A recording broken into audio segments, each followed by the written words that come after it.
শোনো হে মুমিনগণ, থাকিতে জীবনগণ। শোনো হে মুমিনগণ, থাকিতে জীবনগণ। পড়ো পড়ো সর্বক্ষণ, বলো লা ইলাহা ইল্লাল্লাহ,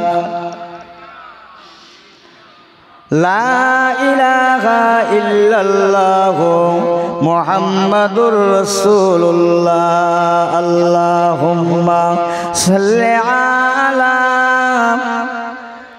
মাশাআল্লাহ, ওয়া আলা আলি সাইয়্যিদিনা। এ মহামূল্য সুষমায় অকারণে কেন যায়? এ মহামূল্য সুষমায় অকারণে কেন যায়? পড়ো পড়ো সর্বদা লা ইলাহা ইল্লাল্লাহ, লা ইলাহা ইল্লাল্লাহ মুহাম্মাদুর রাসূলুল্লাহ। আল্লাহুম্মা সাল্লি আলা সাইয়্যিদিনা মাওলানা মুহাম্মাদ ওয়া আলা আলি।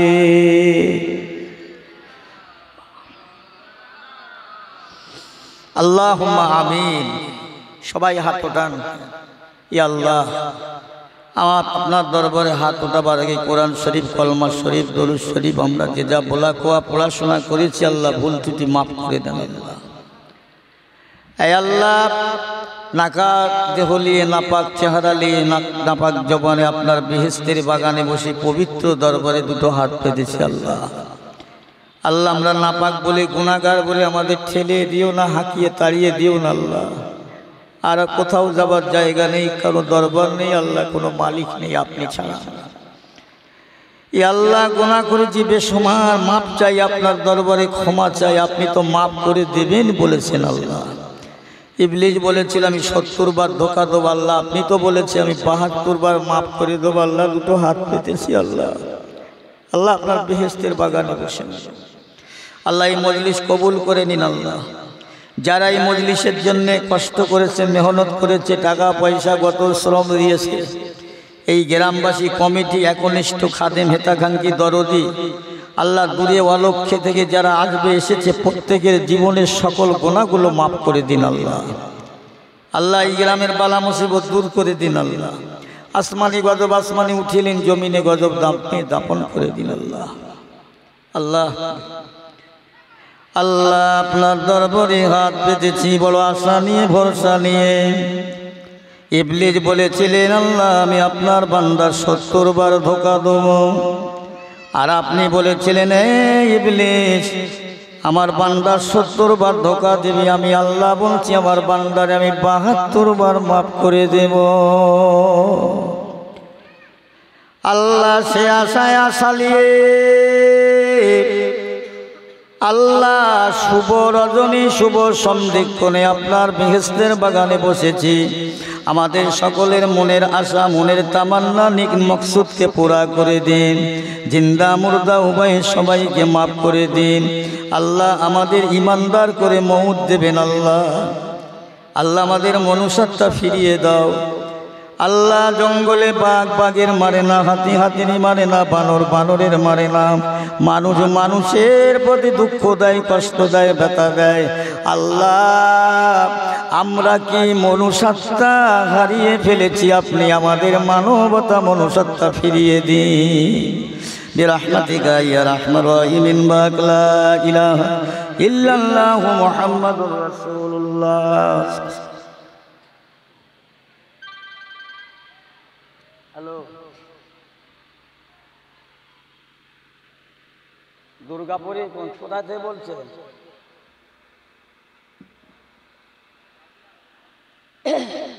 বাড়ি রয়েছে এখনো? এই ধুলসই জলসায় উঠে গেছি, জলসা শুরু করে সোঁদালের মোড়ে থেকে এসে ওখানে দিয়েছে দুর্গাপুর, ওই রাস্তা আছে আমাদের রঙ্গিনা হাইমাদ আসবে রাস্তা গেছে দুর্গাপুর। আমি উঠে গেছি 6:30 থেকে টাইম।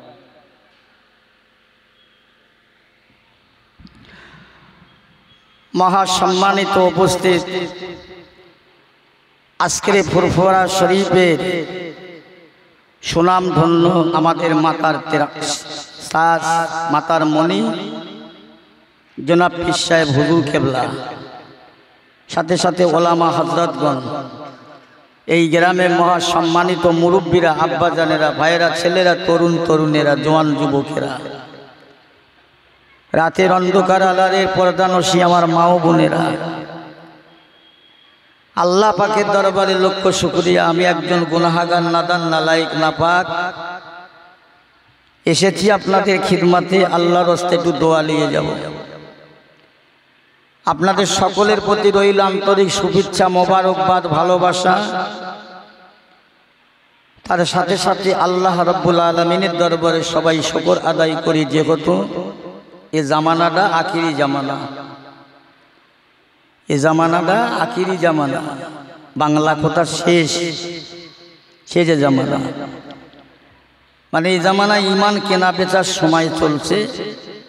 সকালে ইমানদার, সন্ধ্যা বেঈমান।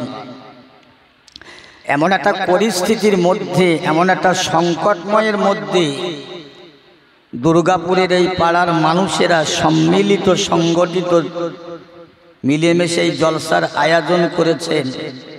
আল্লাহ রসুল বলেছে যে জামানাটা আসবে এমন একটা সময় হবে, আগুনের আংরা হাতে করে রাখা যত কঠিন, যত কষ্টদায়ক, তার চাইতে কঠিন নবী বলছে ঈমান নিয়ে দুনিয়ায় বেঁচে থাকা। আমার নবী বলছে ওই জামানার কোন মুসলমান আমি রাসূলুল্লাহর একটা সুন্নত যদি শোনে, শোনার পরে মানবার পরে আল্লাহ পাক তার আমলনামায় আমল করলে, তার আমলনামাতে একটা সুন্নত মানবার জন্যে 100 শহীদের সওয়াব আল্লাহ তার আমলনামায় দান করে। জোরে বলা যাবে? কত বড় সংকটময় দিনে এই দিন আসছে। সেই জন্যে আল্লাহর দরবারে শুকরিয়া করি। এ জলসা তো আজকের হয়ে যাচ্ছে, আবার 1 বছর পরে আল্লাহ চাইলে হবে। কিন্তু আজকের যখন একটা মৌকা এসেছে, সুযোগ এসেছে, আপনি আশা করতে পারেন আগামী বছরে এই জলসা আমার নসিবে জুটবে, এই আশা করতে পারেন না। কারণ আল্লাহ মরণের গ্যারান্টি দেননি, তালিকা করে দেননি। আমার এখনই মউত হতে পারে, এখনই মউত হতে পারে। এক্ষুনি মউত হলে গোরস্থানায় আমার জন্য নতুন খবর হবে। এই আকাঙ্ক্ষা, এই চিন্তা ভাবনা নিয়ে প্রত্যেকে আসুন। হয়তো এমন কেউ আছে এই জীবনে তার সেরি জলসা শোনা। ভাইয়েরা আমার, দোস্তের আব্বাজানেরা, আজকের জলসার জলুস মাশাআল্লাহ এত পরিমাণে হচ্ছে, কিন্তু মানুষ অপরিবর্তন রয়ে গেল। জলসা হলো, জলসা শুনলো, কোথায়? চৌমাথায় বসে, রাস্তার উপরে বসে, চায়ের দোকানের মাসায় বসে মোবাইল দেখছে হ্যাট হয়ে, আর মিলাতের দিকে কান আছে। তারপর দিন সকালবেলা গল্প হবে চার দোকানে, মিলাদ কিরাম হলো, বলছে ওরে সব বলা মিলাদ মানে সে ফাটিয়ে দিয়ে গেছে। বলে ফাটিয়ে দিয়ে গেছে মানে কি বলেছে? বলে অত কি বলা যায়, তবে ফাটিয়ে দিয়ে গেছে। মুসলমান এরা সব জায়গায় আছে। আর বর্তমানে যুব সন্ধিক্ষণে, আগেকার দিনে মানুষেরা ঘরে থেকে সিনেমা দেখতে যেত, ঘটকপুকুর, ভাঙড়, চাম্পাটি, বারাইপুরি। এখন তার অত দূর যেতে লাগে না, পর্দার ভিতরে বসে বসে সিনেমা দেখছে, মেয়ে ছেলে, বেটা ছেলে, বুঝলে? আর যেখান যত জলসা হচ্ছে না, সব শ্বশুর বাড়ি সেজে গুজে আসছে, জামাই আসছে, মেয়ে আসছে। কোথায় যাচ্ছ? আব্বার বাড়ি জলসা হচ্ছে, ওখানে যাচ্ছে। কোথায় যাচ্ছ? শ্বশুর বাড়ি জলসা হচ্ছে, ওখানে যাচ্ছে। ও শ্বশুর বাড়ি এসে জলসায় বসে, ওই চায়ের দোকানে, খাবারের দোকানে, রাস্তায় ঘুরে এত পরিমাণে লোক গাড়িলে পাশ হওয়া যায়, এমন এমন জলসা। রাগ করবেন না। তার মানে কি, জলসা শোনার নাম করে এসে রাস্তায় সারা রাত পার করে দিলে এত বড় কপাল ফাটা নসিব মন্দ, জলসায় বসা হলো না, জলসা শেষ হলো, যা আর নসিবে নেই, নসিবে নেই হলো না, ভাগ্যে জুটল না। আমি এই কথাগুলো বলছি কেন? জলসা যদি দেন, জলসা কি শোনেন, একটা বোঝাবার জন্য কথা বলি। কোনো এক বন্ধু আর এক বন্ধুর সাথে 10 বছর সাক্ষাৎ হয় না, খুব ভালোবাসার বন্ধু। 10 বছর পরে সোনালের বাবলাতলার মোড়ে দেখলেন চা খাচ্ছে। এই বন্ধু দেখতে পেয়ে তাড়াতাড়ি করে গিয়ে পাঁজা করে জড়িয়ে দেবে, বন্ধু 10টা বছর আপনাকে দেখতে পাই না, আমি আপনাকে দেখি না, আপনি আমাকে দেখেন না। পাঁজা করে জড়িয়ে ধরে, চলেন বন্ধু, আমার বাড়ির ধারে এসেছেন, আর বাড়ি যেতে দেব না, এক সাজ অন্তত খেয়ে যাবে। বন্ধুকে পাঁজা করে ঘরে নিয়ে গেলেন।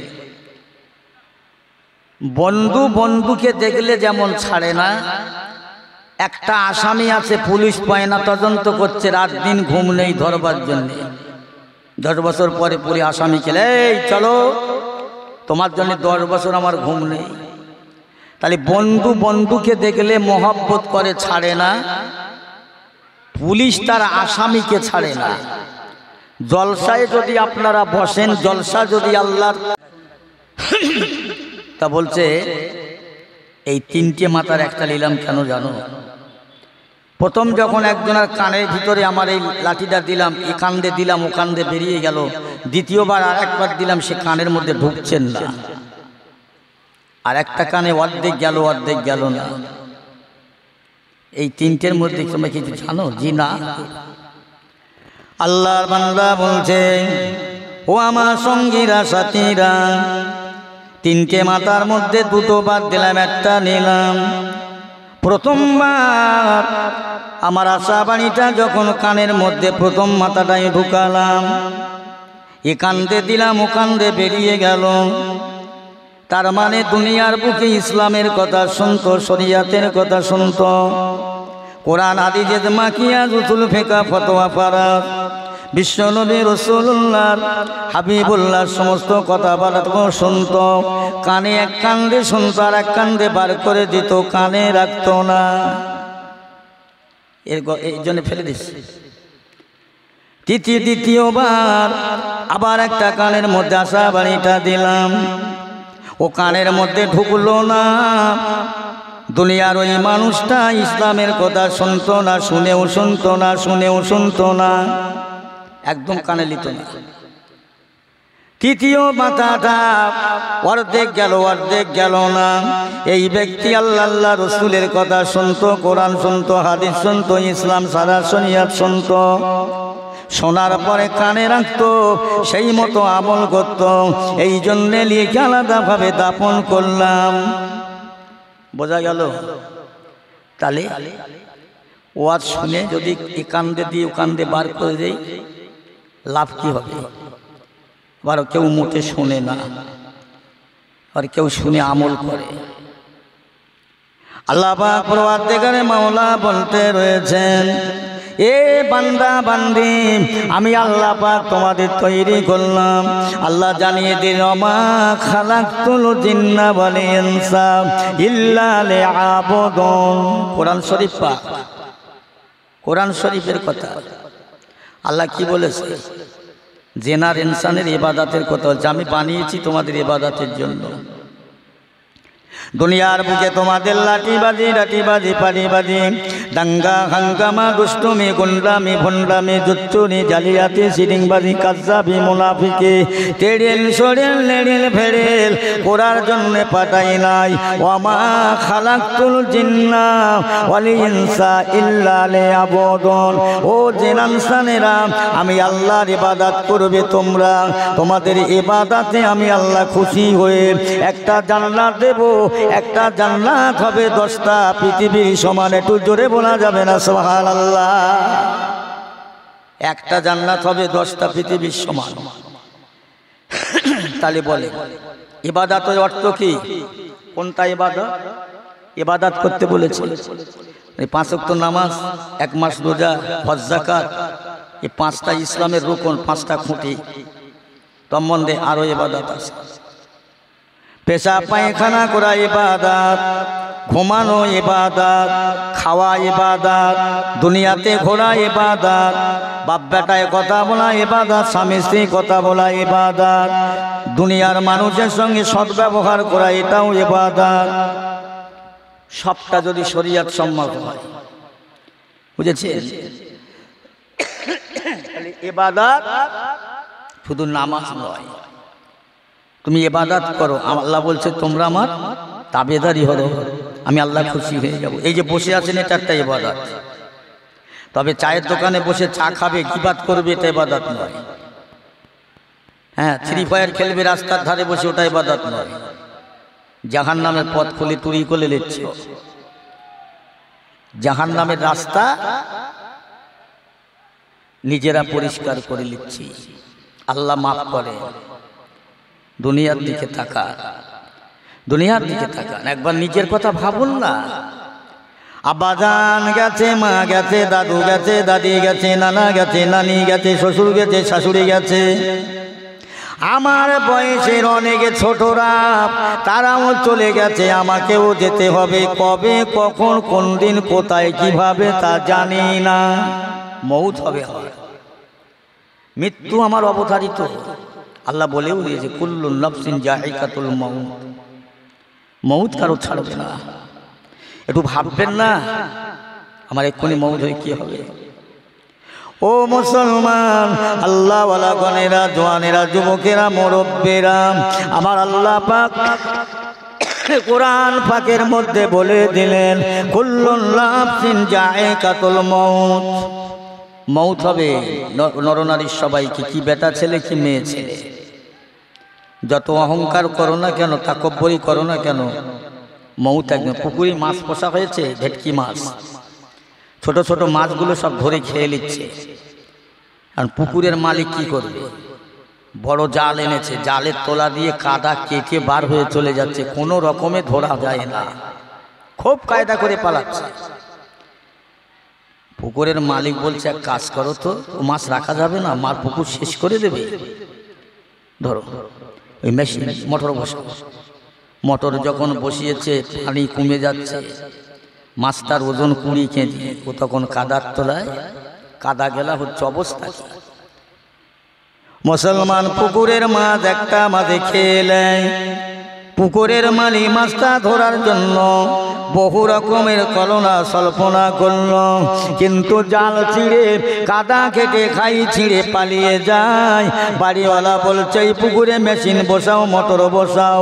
মোটর বসে যখন ছেঁচা হলো, ওই 20 কেজি ওজনের মাছটা কাদায় হাবুডুবু খায়। জগতের মুসলমান, মাছ জাল ছিঁড়ে পালাতে পারে, পুকুর ছেড়ে পালাতে পারবে না। এ দুনিয়াবাসীরা, এই দুনিয়ার জগতে আমি আর তুমি শক্তির বলে, পয়সার বলে, অর্থের বলে, টাকার বলে, ক্ষমতার বলে, শক্তির তামাম দুনিয়ার যত রকম শক্তি আছে সবার বলে আমি একজন মহান ব্যক্তিত্ব, আমার উপরে আর কেউ নাই, যা ইচ্ছা তাই করছো। আল্লাহ বলছে দাঁড়াও, আমি মউতের ফেরেশতা পাঠাচ্ছি, অপেক্ষা করো। মউতের ফেরেশতাকে চেনেন? আল্লাহ নবী মেরাজে গেলেন, গিয়ে দেখছেন আজরাইল ইসলাম বসে আছে। আল্লাহ নবী বলছেন আজরাইল এখানে বসে আছে, দুনিয়ার মানুষের কখন মউত হবে, কার হবে, তো ওখানে এখানে বসে কি করে বুঝবে? আল্লাহ রসুলকে যিনি সঙ্গী ছিলেন বোঝাচ্ছেন, হুজুর আজরাইল ইসলাম এক জায়গায় বসে দুনিয়ার মানুষের জান কবজ করে। কি করে? আল্লাহ রসুলকে বোঝান, ইয়া রসুল আল্লাহ, হাবিব আল্লাহ, আজরাইলের হাতটা দুনিয়ার একদিকে, আল্লাহ পাক দুনিয়া সৃষ্টি করেছে, ডান হাত একটা হাত ওই একদিকে দুনিয়ার শুরুতে, একদিকে দুনিয়ার শুরুতে। দুনিয়া সৃষ্টি হবার পরে আজরাইল আল্লাহর ফেরেশতা একজন আল্লাহর নবীকে বোঝাচ্ছেন, হুজুর আজরাইলের একটা হাত দুনিয়ার এই প্রান্তে শেষ ও প্রান্তেও এই দুইটা হাত। হুজুরা আর একটা কথা শোনেন, একটা পারে একটা বাসনে একটা প্লেটে যদি 10 বাটি তরকারি দেওয়া হয়, ওই 10টা বাটি তরকারিতে খুলি খাতে সময় কত লাগে? 10 বার খেতে কত সময় লাগে? খুব তাড়াতাড়ি হয় না? আজরাইল ইসলামের হাতটা পৃথিবীর পূর্ব দিকে শেষ লগ্নে, পশ্চিম দিকে শেষ লগ্নে, এত লম্বা হাত। উনি এখান থেকে যাবার দরকার নাই। ইয়া রাসূলুল্লাহ, ইয়া হাবিবাল্লাহ, আজরাইল ইসলাম কত লম্বা, কত চওড়া। পৃথিবী যত সাগর আছে, পানি আছে, সমুদ্র আছে, তামাম সমুদ্র দরিয়ার পানিটা যদি আজরাইলের মাথায় ঢেলা হয়, পুকুরের পানি, বিলের পানি, খালের পানি, নালার পানি, তামাম দুনিয়ার পানিগুলো শুকনো হয়ে যাবে, তবু আজরাইলের মাথা থেকে খাড় পর্যন্ত আসবে না। এই ফেরেশতা, মউতের ফেরেশতা আজরাইল, একটু চিন্তা করেছে? যার কাছে এসেছে সেই জানে, আর যার কাছে এসেছে আর তার কাছে আসবে না। আজরাইল ইসলামে জান কবজ করবে। রাসূলুল্লাহর ইন্তেকালের সময় আজরাইল বলে গেছিল, যারা গুনাহগার বদকার হবে আমি আজরাইল তাদের রূহটা কবজ করব, তাদের বুকে, তাদের দেহের উপরে চড়ে বসে। এই মউতের ভয় নেই? কাঁদতে পারেন আল্লাহর দরবারে, আল্লাহর কাছে কাঁদবেন। तेरा नाम है गफ्फार, तेरा नाम है सत्तार, तेरा नाम है रहमान, मेरा नाम है गुनाहगार, मेरा नाम है सियाकार, मेरा नाम है नाफरमान। এরকম কাঁদতে পারেন। দুনিয়ার কোনো মানুষ যদি মনে করে আমি সব থেকে বেশি জানি, আমার থেকে বেশি জানে না, ও পদে পদে স্লিপ খাবে, পদে পদে হোঁচট খাবে। কেউ যদি বলে আমি কিছুই জানি না, আমি সবার চেয়ে বড় গুনাহগার, আল্লাহ খুশি হবে। হ্যাঁ, আরব জগতে আল্লাহ রসুলের সাহাবীরা বসে, যারা যুবক সাহাবী তারা এসে বসবে বয়স্কদের কাছে। বয়স্করা বলবে, যুবক, এ যুবক এর গুনাহ কত কম আছে আমার থেকে বল। এই যুবকটা বলবেন, আপনি বয়স্ক মুরব্বী, আপনি যে আমাদের থেকে বেশি আমল করেছেন। আর আজকাল কাল কত তার বয়সের ছোট যারা, তাদের বয়সের বড়দের উপরে বড় বড় কথা বলে। আল্লাহ রসুলের নীতি এটা নয়। ভয় তার মানে মৃত্যুর নেই, ভয়ে চলে না। ভয় কাকে বলে? মউতের ভয়েতে কারা কেঁদেছিলেন? মৃত্যুর ভয়।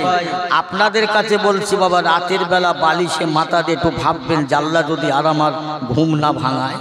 মৃত্যুর ছোট ভাই হলো ঘুম। এই উম্মতে মুহাম্মাদের জন্য আমরা নিজেরাই জাহান্নামে যাব, আমরা নিজেরা জাহান্নাম থেকে বাঁচার জন্য চিন্তা করি না। সর্বদাই সর্বসময় আনন্দ, ইয়ারকি, খুশি করে করে জীবন গেল। একবার কাঁদলা না, আমার জীবনটা কি হবে, আর মউতটা কি হবে? আল্লাহ রসুলের দরবারে সাহাবা হুজুররা জানতে চাই, ইয়া রাসূলুল্লাহ, হাবিবাল্লাহ, মউতটা কেমন, মৃত্যুর আযাবটা কেমন? আল্লাহ রসুল আল্লাহর হাবিব বলেছিলেন, সাহাবীরা, মরণের আযাবটা আমি রাসূলুল্লাহ তোমাদের কি বোঝাবো?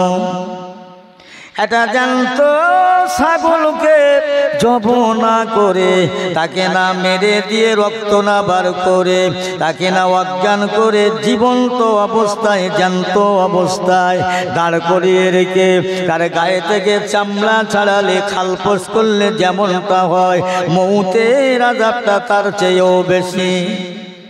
আমার রাসূলুল্লাহ বর্ণনা করেন, এই আমার সাহাবীরা, একটা চড়ুই পাখিকে জ্যান্ত জীবন্ত ধরে একদিক থেকে লোহার শিক গরম করে বাম দিক থেকে ঢুকিয়ে ডান দিক দিয়ে বার করে দিলে যতটা কষ্ট হয়, তার চাইতে আরো বেশি কষ্ট মউতে। মৃত্যুর ভয় আসে না।